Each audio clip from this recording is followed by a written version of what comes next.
Hey, what's up, guys? True Boxing here. Thank you for coming back to get hit with the truth. Now, this video is going to be on the recap of the DAZN main event from February 27th that saw Canelo Alvarez and Yildrim in the main event. We'll go over undercard real brief, because only a couple things happen on the undercard. But again, guys, if you like my videos, please give me a thumbs up. Thumbs down if you don't like them. I appreciate all honesty. I really do. Shoot me a comment, anything you want. I appreciate it, and we could chop it up. And if you really like my channel, subscribe, please. I appreciate it. Let's get into the undercard now. First off, you have DAZN from China, the undefeated Chinese heavyweight. Man, the dude almost lost. What happened? Fought Jerry Forrest, unknown fighter.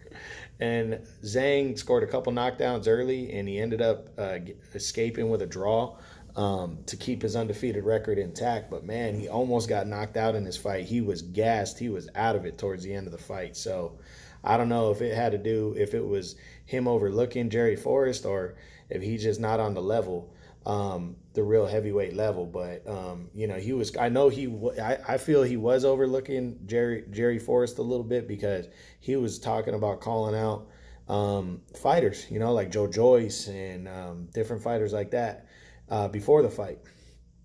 And sometimes that's a mistake, because you cannot look past the guy in front of you, because that guy's throwing hands at you and you never know what can happen. So, tough one right here for DAZN, especially he was showcased on this one on DAZN.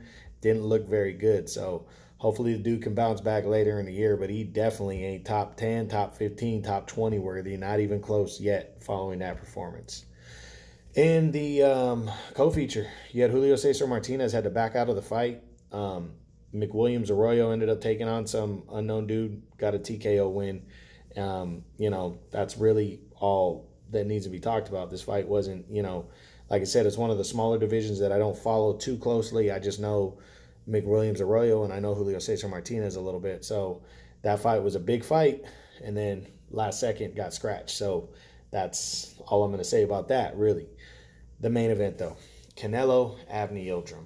I mean, I didn't really think anybody was going to see anything other than what we saw. I don't think anybody was too excited about this fight. I know I didn't get a lot of hits on it, because people were kind of like, well, who's this Yildrim guy? He's a nobody. Well, he wasn't a complete nobody. He had a couple, a bad loss to Chris Eubank, and he had a loss to Anthony Durrell that he should have won.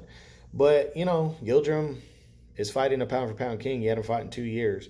And he got hurt. He got put down and couldn't recover. Canelo's just the best, So I wasn't really surprised. I was surprised he quit in the corner, But other than that, I think that had a lot to do with Joel Diaz. Joel Diaz protects his fighters. He does. He protected Francisco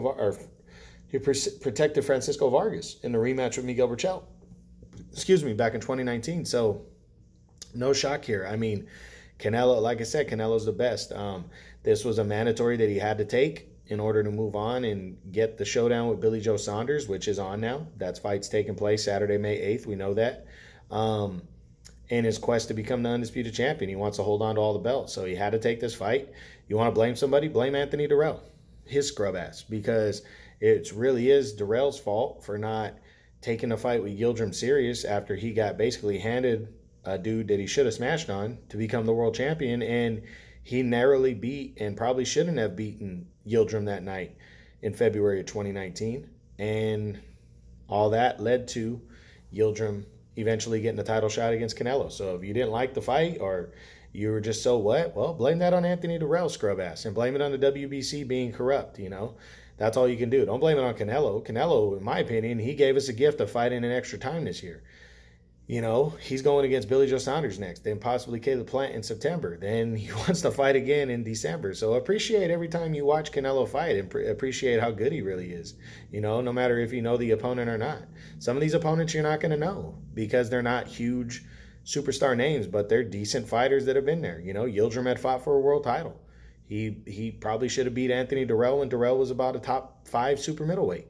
That's legit shit right there. So you can't sit there and completely knock shit. This is what Canelo had to do. He handled his business. hopefully he's walking away unscathed, no injuries, which I don't think he got. And he's going to be going against Billy Joe Saunders, a real deal super middleweight, in May, and unifying belts on his quest to become the first ever Mexican undisputed champion. And in reality, by the time he gets a shot in September, he might only be the 7th or 8th dude becoming undisputed, period. So, of the 4-belt era. So, you know, Canelo's about making history. So, if people want to knock the fight, let him knock the fight. But Canelo did his job. He smashed. I'll discuss him more in his What's Next video. And I'll discuss Avni Yildrim more, you know, Avni Yildrim, he got his ass whipped. He's not in my top 10, so plain and simple. So that's it. That's the recap from the DAZN, the Canelo card on Saturday, February 27th. I hope you guys enjoyed it. True Boxing, you've been hit with the truth.